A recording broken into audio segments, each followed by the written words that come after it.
Bahujan Samaj party existence में थी और उसके बाद तो चंद्रशेखर रावण ने पार्टी बना ली है, बिना यह समाज को बताए कि बहुजन समाज पार्टी में क्या कमियां थीं और उन कमियों को उन्होंने कैसे दूर किया है। फिर उसके बाद अभी हमने रिसेंटली जो स्वामी प्रसाद मौर्य को भी देखा, उन्होंने भी पार्टी बना ली तुरंत ही जो है। तो सभी लोग का जो फोकस है वो सत्ता पर है, लेकिन अगर आप जो है आकलन करें, थोड़ा सा सोच विचार करें, तो सत्ता के कितना नज़दीक हैं ये लोग, ये सत्ता से बहुत दूर हैं। कारण क्या है? कारण ये है कि इनकी गैर राजनीतिक जड़ें जो हैं वो बहुत कमज़ोर हैं और उन पर इनमें से कोई काम नहीं कर रहा है। मंच पर खड़े होकर जो है हिंदू धर्म के खिलाफ भाषण देने से गैर राजनीतिक जड़ें मजबूत नहीं होती हैं।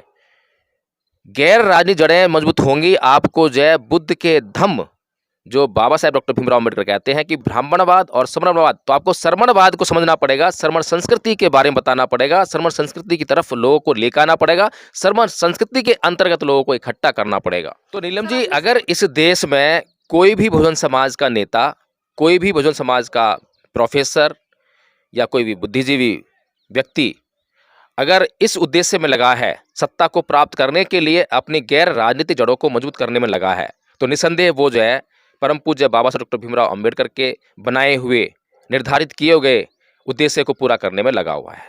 लेकिन मुझे अभी तक ऐसा कोई दिखाई नहीं देता। अभी छोटी छोटी घटनाओं पर अपना दिमाग लगाया होता, फोकस किया होता, तो इन छोटी घटनाओं में क्या मांगा उन्होंने न्याय के तौर पर? एक नौकरी, और क्या मांगा है? लेकिन सर छोटी घटना कहाँ है, किसी की जान चले जाना, किसी का बच्चा चले जाना, पूरा परिवार मतलब अभी तक सदमे है, माँ का रो के बुरा हाल है, बहन का रो रो के बुरा हाल। आप कह रहे छोटी घटना, मतलब किसी के घर से किसी का बेटा चला जाना, क्या सपने देखोगे, किस तरह से पढ़ाया लिखाया होगा, तो इसको आप छोटी घटना कैसे कह सकते? गोली जो है एक ही समाज के युवाओं को लगी है और अगर गोली चलाने वाले जो पुलिस अधिकारी हैं, पुलिस कर्मचारी हैं, वो उनके जाति के विपरीत जाति के हैं या कहें कि तथाकथित उच्च जाति के हैं, तो इस बात को समझने में हमें जरा सी भी देर नहीं करनी चाहिए कि जो पुलिस अधिकारी, पुलिस कर्मचारी जिन्होंने गोली चलाई है, वो भी जातिवादी मानसिकता से ग्रस्त थे। अगर ये सामाजिक अत्याचार है और बाबा साहब डॉक्टर भीमराव अम्बेडकर इस सामाजिक अत्याचार का इसका जो समाधान है वो धर्म परिवर्तन में देखते हैं और यह निर्णय लेते हैं कि धर्म परिवर्तन करना ही पड़ेगा, तो ये समाज जो है अभी तक परम पूज्य बाबा साहब डॉक्टर भीमराव अम्बेडकर की उस बात को क्यों नहीं समझ पा रहा है। आज गोलमेज सम्मेलन में पंडित मदन मोहन मालवीय जी परम पूज्य बाबा साहब डॉक्टर भीमराव अम्बेडकर के सामने जब यह प्रश्न खड़ा करते हैं कि भारत में कोई जातिवाद नहीं है, तो परम पूज्य बाबा साहब डॉक्टर भीमराव अम्बेडकर उनको अपने हाथ से पानी का गिलास देते हैं और पीने के लिए कहते हैं। तो भरी गोलमेज सम्मेलन में पंडित मदन मोहन मालवीय जी उस पानी को पीने से इनकार कर देते हैं और वहाँ पर जो है दूध का दूध पानी का पानी हो जाता है। तुरंत सत्ता चाहिए, अपने जीवन में सत्ता चाहिए, त्याग नहीं चाहिए, कोई बलिदान नहीं करना है। जो अब तक हमारे महापुरुषों ने बलिदान किया है, उसी बलिदान के आधार पर उनको सत्ता चाहिए, उसी बलिदान के आधार पर जो राजनीतिक सुख है वो चाहिए। लेकिन राजनीतिक सुख को प्राप्त करने के लिए जो वांछित त्याग, समर्पण और बलिदान है, उसको करने के लिए कोई तैयार नहीं है।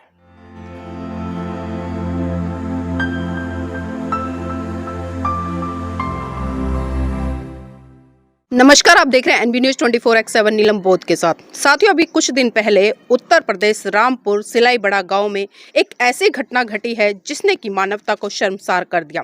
जी हां, फिर से एक बार जातिवादी आधार पर गुंडों का तांडव देखने को मिला, उत्तर प्रदेश की योगी पुलिस का तांडव देखने को मिला और जिस तरह से उन्होंने खुले तौर पर फायरिंग की और उसी फायरिंग में बहुजन समाज के एक युवा की जान चली गई और 2 युवा गंभीर रूप से घायल हुए हैं। और साथियों, पूरा घटनाक्रम जो बताया जा रहा है कि जातीय आधार पर वहां पर दंगा उत्पन्न हुआ और उसी दंगे में जब वहां पर पुलिस आई और पुलिस ने लाठीचार्ज किया और फायरिंग की, उसी फायरिंग में उस बहुजन युवा की जान चली गई। साथियों, पूरा घटनाक्रम है, उसी पर मैं चर्चा करूंगी। मेरे साथ में आज एडवोकेट जय भीम प्रकाश जी, उन्हीं से जानना चाहूंगी कि आजादी क्या 77 साल बाद भी जातीय आधार पर इस तरह का उत्पीड़न रुकने का नाम नहीं ले रहा है, तो बेसिक कारण क्या है? नमस्कार सर, आपका स्वागत है एनबी न्यूज में। जी, जय भीम।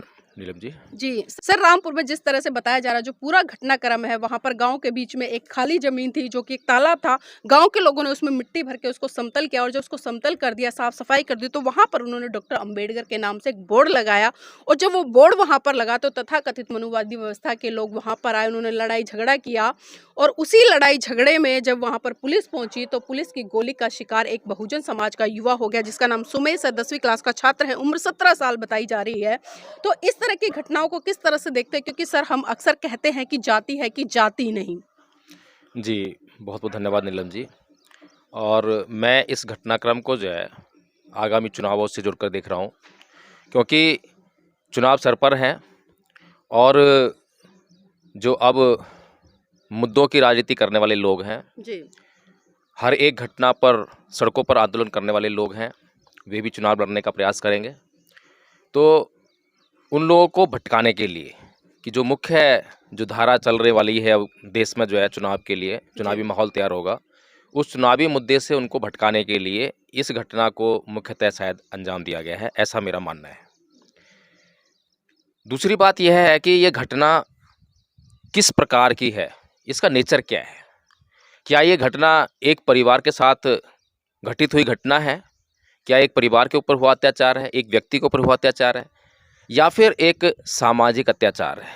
मैं बार-बार इस बात की चर्चा करता रहा हूँ कि जो अत्याचार हो रहा है, अगर व्यक्तिगत है तो उसके लिए आपके पास कोर्ट है, कोर्ट के जाके दरवाजे जी। खटखटाइए, पुलिस प्रशासन में जाके रिपोर्ट लिखाइए।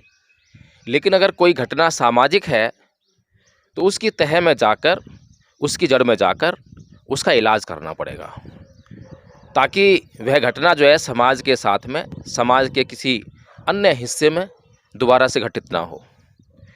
हम लगातार देख रहे हैं कि जातिवाद जो है इस देश की प्रमुख बीमारी है और देश की जो ये प्रमुख बीमारी है, इसका इलाज भी हमारे महापुरुषों ने, इस देश के महापुरुषों ने बार-बार देने का प्रयास किया है।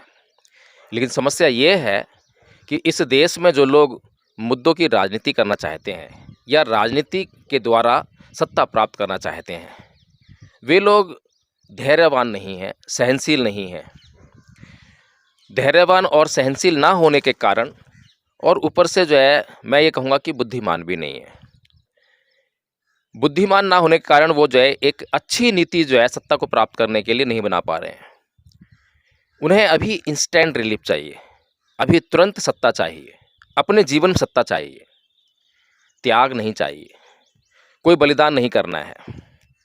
जो अब तक हमारे महापुरुषों ने बलिदान किया है, उसी बलिदान के आधार पर उनको सत्ता चाहिए, उसी बलिदान के आधार पर जो राजनीतिक सुख है वो चाहिए। लेकिन राजनीतिक सुख को प्राप्त करने के लिए जो वांछित त्याग, समर्पण और बलिदान है, उसको करने के लिए कोई तैयार नहीं है। अब ये जो घटना घटी है रामपुर में, यह सामाजिक घटना है और इस सामाजिक बीमारी से निजात दिलाने के लिए परम पूज्य बाबा साहब डॉक्टर भीमराव अम्बेडकर ने, क्योंकि उन्होंने भी ये जातिवाद का दंश जो अपने पूरे जीवन झेला। बचपन में जो स्कूल में उनको भीतर कक्षा में बैठकर नहीं पढ़ने दिया, कक्षा के बाहर बैठकर उनको पढ़ाई करनी पड़ी, संघर्ष करना पड़ा। मटके को छूने की इजाज़त नहीं थी। अगर चपरासी एब्सेंट है, चपरासी नहीं आया तो उस दिन वो पानी नहीं पी सकते थे, चाहे जून जुलाई की गर्मी क्यों ना हो, चाहे प्यास के मारे गला सूखा क्यों ना जा रहा हो। नाई ने बाल काटने से इनकार कर दिया। पीएचडी की डिग्री विदेशों से लेकर आए, इतने पढ़े और लिखे, उसके बाद जब भारत वापस आते हैं और जब वो नौकरी करने के लिए बड़ौदा रियासत में जाते हैं, तो जिस चपरासी को, जिसने कोई पढ़ाई लिखाई नहीं की है, वह उनको फाइल जो है उनके हाथ में नहीं देता, दूर से फेंक कर मारता है। लंदन के गोलमेज सम्मेलन में पंडित मदन मोहन मालवीय जी परम पूज्य बाबा साहब डॉक्टर भीमराव अंबेडकर के सामने जब यह प्रश्न खड़ा करते हैं कि भारत में कोई जातिवाद नहीं है, तो परम पूज्य बाबा साहब डॉक्टर भीमराव अंबेडकर उनको अपने हाथ से पानी का गिलास देते हैं और पीने के लिए कहते हैं। तो भरी गोलमेज सम्मेलन में पंडित मदन मोहन मालवीय जी उस पानी को पीने से इनकार कर देते हैं और वहाँ पर जो है दूध का दूध, पानी का पानी हो जाता है। यह सब अत्याचार परम पूज्य बाबा साहब डॉक्टर भीमराव अंबेडकर ने अपने पूरे जीवन काल में देखे और इस निष्कर्ष पर पहुँचे सन 1935 में कि यह हिंदू धर्म के कारण, हिंदू धर्म की जो व्यवस्था है हिंदू धर्म के भीतर जो सामाजिक व्यवस्था है, जिस तरह का सामाजिक व्यवस्था का निर्माण हिंदू धर्म ने लोगों को करके दिया है, यह सब उसी का परिणाम है। यह एक अध्यापक, एक नाई, एक सफाई कर्मचारी या एक चपरासी के द्वारा किया गया अत्याचार नहीं है। ये अत्याचार लगातार पूरे समाज पर हो रहा है। ये अत्याचार लगातार एक व्यवस्था कर रही है। तो 13 अक्टूबर सन 1935 को येवला की भूमि से परम पूज्य बाबा साहब डॉक्टर भीमराव अम्बेडकर जब इस निष्कर्ष पर पहुंचते हैं कि ये अत्याचार समाज के ऊपर एक धार्मिक व्यवस्था के द्वारा हो रहा है, तो वे वहाँ घोषणा करते हैं। हजारों की भीड़ उनके सामने है, उसमें एक घोषणा करते हैं और आह्वान करते हैं कि मैं हिंदू धर्म में पैदा हुआ, यह मेरे बस की बात नहीं थी, लेकिन मैं हिंदू धर्म में मरूंगा नहीं। वहाँ पर वो हिंदू धर्म को त्याग देते हैं और उसके बाद 21 साल तक जो है दुनिया के तमाम धर्मों का अध्ययन करते हैं कि मेरे पीछे अब बहुत सारे लोग हैं, उनका भविष्य है, उनके लिए कौन सा धर्म उचित रहेगा। सर, ये मोटी मोटी जितनी भी बातें आपने बताई ये सब लोग जानते हैं, लेकिन इसको मानने का प्रयास नहीं करते। और जिस तरह से अभी रामपुर में जो घटना जी, घटी पहले है, मैं जी समस्या का हल बता दूं कि 21 साल तक उन्होंने जो है तमाम धर्मों का अध्ययन किया, तुलनात्मक अध्ययन किया और उसके बाद फिर वे एक निष्कर्ष पर पहुंचे। 14 अक्टूबर सन 1956 को उन्होंने बौद्ध धर्म को स्वीकार किया। लेकिन बड़े तकलीफ की बात है कि जिस परम पूज्य बाबा साहब डॉक्टर भीमराव अम्बेडकर ने अपने पूरे जीवन भर तमाम तरह का त्याग किया, पूरी तरह से समाज के प्रति समर्पित रहे, जो भी वांछित बलिदान उनके जीवन में अपने उद्देश्य को पूरा करने के लिए चाहिए था, वो बलिदान उन्होंने दिया, चाहे वो अपनी पत्नी का बलिदान हो, चाहे बच्चों का बलिदान हो। लेकिन इस बात को आज का युवा नहीं समझ पा रहा है। इस बात को आज के जो समाज के नेता हैं, जो राजनीति करना चाहते हैं, वो नहीं समझ पा रहे हैं। इसी बात को आज इस समाज का जो बुद्धिजीवी वर्ग है, वो नहीं समझ पा रहा है। बहुत सारे प्रोफेसर हैं जो आज बहुजन समाज के लिए आंदोलन करने का दावा करते हैं, लेकिन मैं ये समझता हूँ कि वो जो है अभी तक परम पूज्य बाबा साहब डॉक्टर भीमराव अम्बेडकर की बात नहीं कर पा रहे हैं। अगर ये सामाजिक अत्याचार है और बाबा साहब डॉक्टर भीमराव अम्बेडकर इस सामाजिक अत्याचार का जो सॉल्यूशन है, इसका जो समाधान है, वो धर्म परिवर्तन में देखते हैं और यह निर्णय लेते हैं कि धर्म परिवर्तन करना ही पड़ेगा, तो ये समाज जो है अभी तक परम पूज्य बाबा साहब डॉक्टर भीमराव अम्बेडकर की उस बात को क्यों नहीं समझ पा रहा है। आज प्रिंट मीडिया का ज़माना नहीं है। परम पूज्य बाबा साहब डॉक्टर भीमराव अम्बेडकर के ज़माने में खाली प्रिंट मीडिया थी, जिसके कारण जो है कि संचार व्यवस्था, यानी कि अगर बाबा साहब कुछ बात कह रहे हैं तो उनके लोगों तक पहुंचने में बड़ी असुविधा थी, बहुत समय लग सकता था, सालों साल लग सकते थे। लेकिन आज जो है सोशल मीडिया के माध्यम से कोई भी एक बात, कोई भी एक विचार तुरंत तेज़ गति से जो है फैलता है। और मैं ये जानना चाहता हूँ कि कौन सा ऐसा अम्बेडकरवादी है जिसको यह नहीं पता है कि परम पूज्य बाबा साहब डॉक्टर भीमराव अम्बेडकर ने सामाजिक अत्याचार को रोकने के लिए क्या समाधान समाज के सामने प्रस्तुत किया है। कौन सा ऐसा अम्बेडकरवादी है, सबको पता है, लेकिन फिर क्यों नहीं उस समाधान की तरफ बढ़ रहे हैं, क्यों नहीं उस अत्याचार को जड़ से समाप्त करने की तरफ बढ़ रहे हैं। मतलब सर, आप ये कह रहे हैं कि अगर ये लोग बौद्ध धर्म अपना लेते तो तब ये गोलियां जो चल रही थी तो वो लड़का जो सर्वेश नाम का युवा है वो उसका शिकार नहीं होता। देखिए, ये जो गोली चलाई गई है, ये अगर जो दंगाई थे उनके द्वारा गोली चलाई गई होती तो मैं एक बार के लिए मान लेता कि इसका चुनाव से संबंध नहीं है। लेकिन पुलिस के द्वारा गोली चलाई गई है और पुलिस जो है कभी भी इस प्रकार से गोली नहीं चला सकती है दंगों में कि किसी की हत्या हो जाए। बहुत मुश्किल मामला है। एक गांव के तो लोग थे, छोटे थोड़े बहुत लोग होंगे, कोई हजारों की संख्या वहाँ पर नहीं रही होगी, बहुत कम लोग रहे होंगे। उनको तितर बितर करने के लिए लाठी चार्ज जो है पर्याप्त रहा होगा।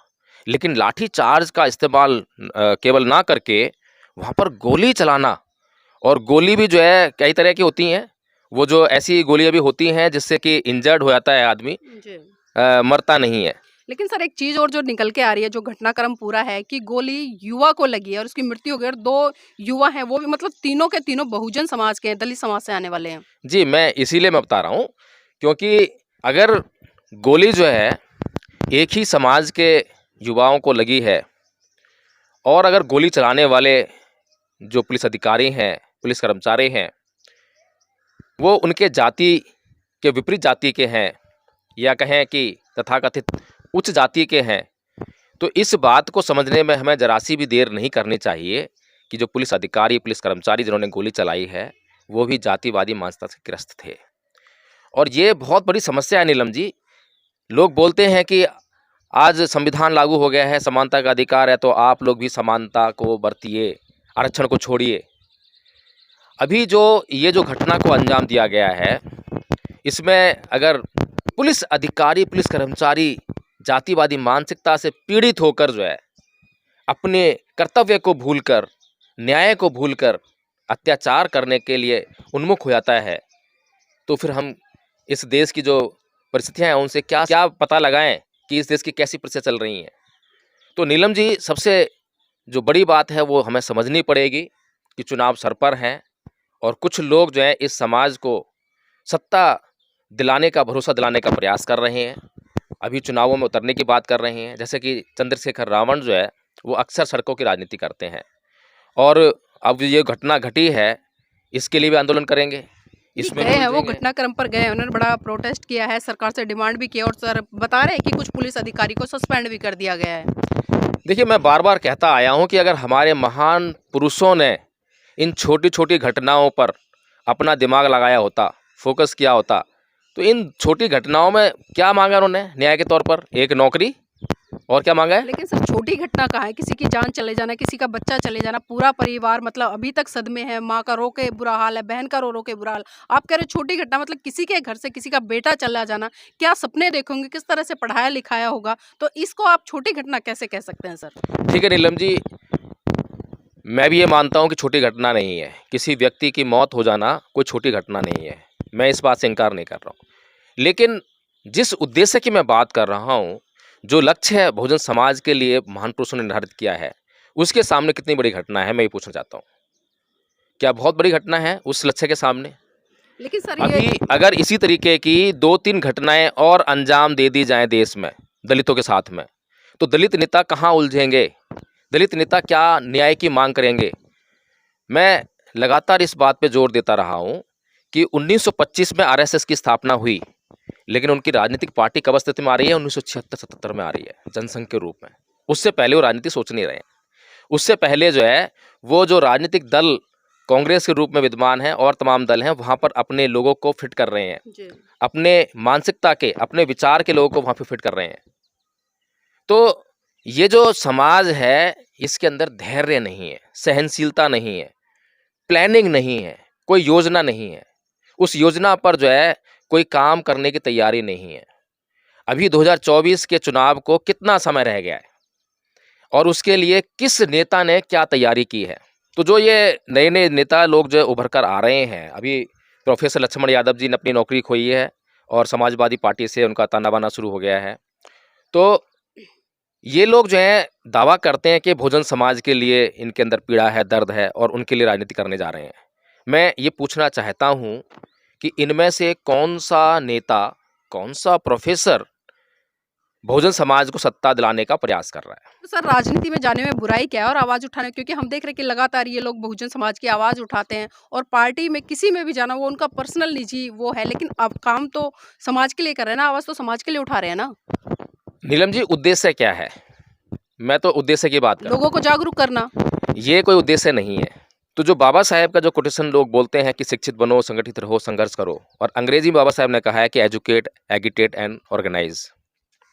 तो उसमें जो संघर्ष की बात नहीं कही अंग्रेजी में, लेकिन हिंदी में लोग जो है संघर्ष की बात करते हैं, क्योंकि लोग संघर्ष के आदी हैं। बोलते भी हैं कि हम अमृतवादी हैं, हम संघर्ष के आदी हैं, संघर्ष के आदी हो चुके हैं। संघर्ष कौन सा? संघर्ष वो वाला नहीं जो वांछित होता है, जो अपने आप चाहता है। संघर्ष जबरदस्ती का संघर्ष, जबरदस्ती संघर्ष करने के लिए आमादा ये समाज, ये अपने लक्ष्य से भटक रहा है।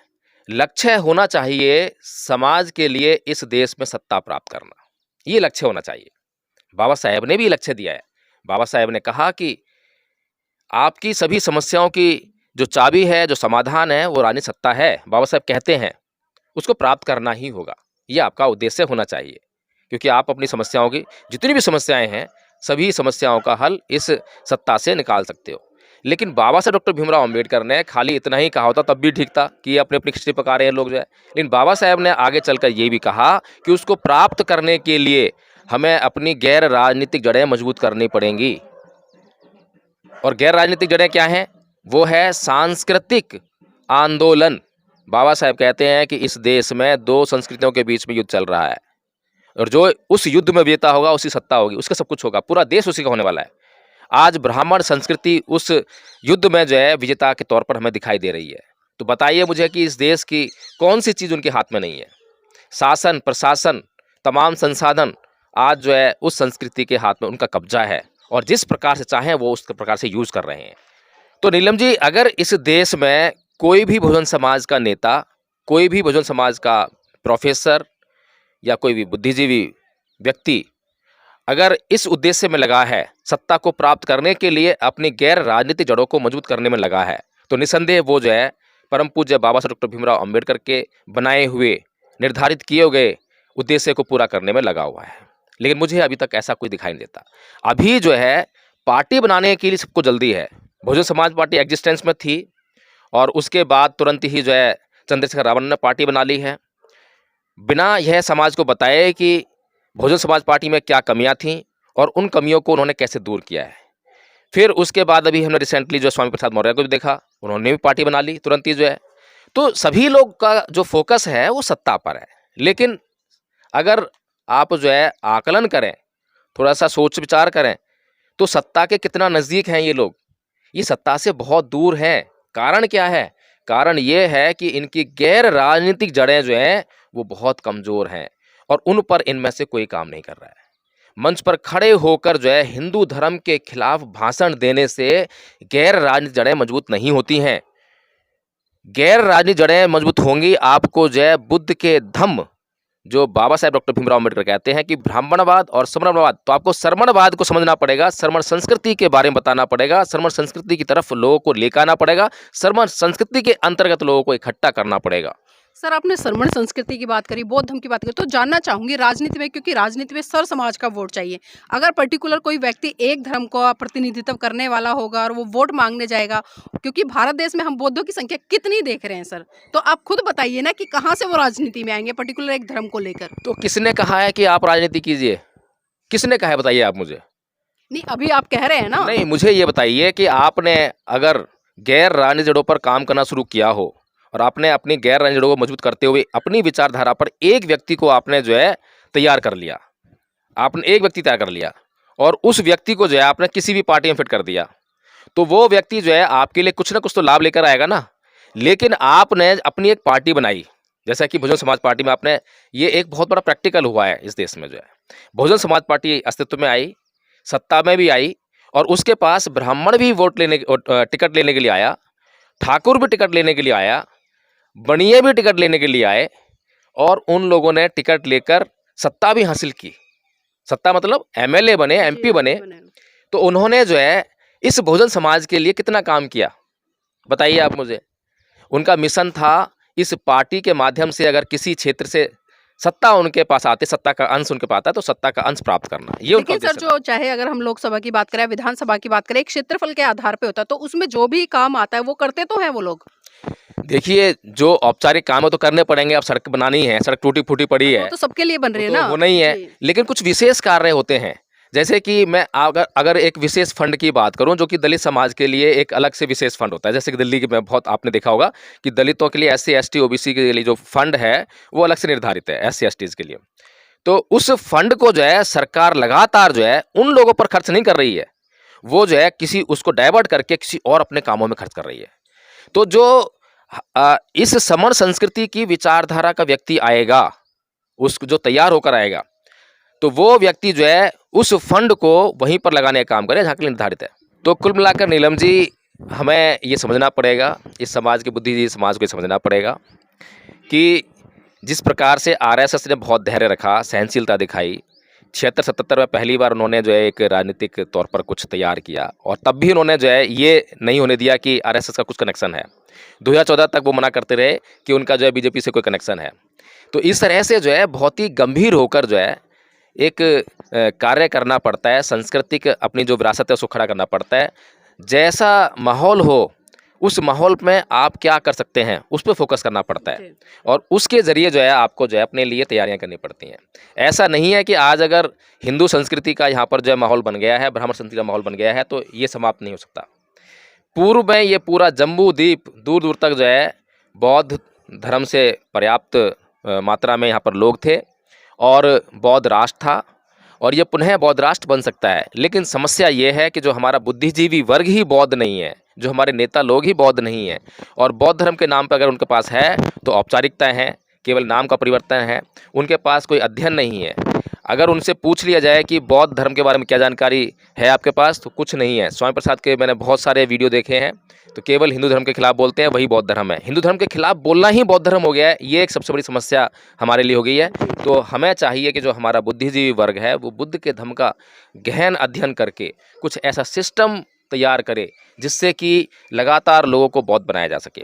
तो धम्मपद संघ ने ऐसा कार्य शुरू कर दिया है जिसमें कि वो अपना सिलेबस उन्होंने तैयार कर लिया है और आचार्य बनाने की प्रक्रिया चल रही है और बहुत सारे आचार्य बनाए जा चुके हैं और उसमें जो है इस तरीके से अगर काम चलता रहा तो निसंदेह जो है आप आगे आने वाले टाइम में देखेंगे कि बहुत बड़ा समुदाय जो है उससे जुड़ेगा और निसंदेह जो है जो परम पूज्य बाबा साहेब डॉक्टर का सपना है वो पूरा होगा।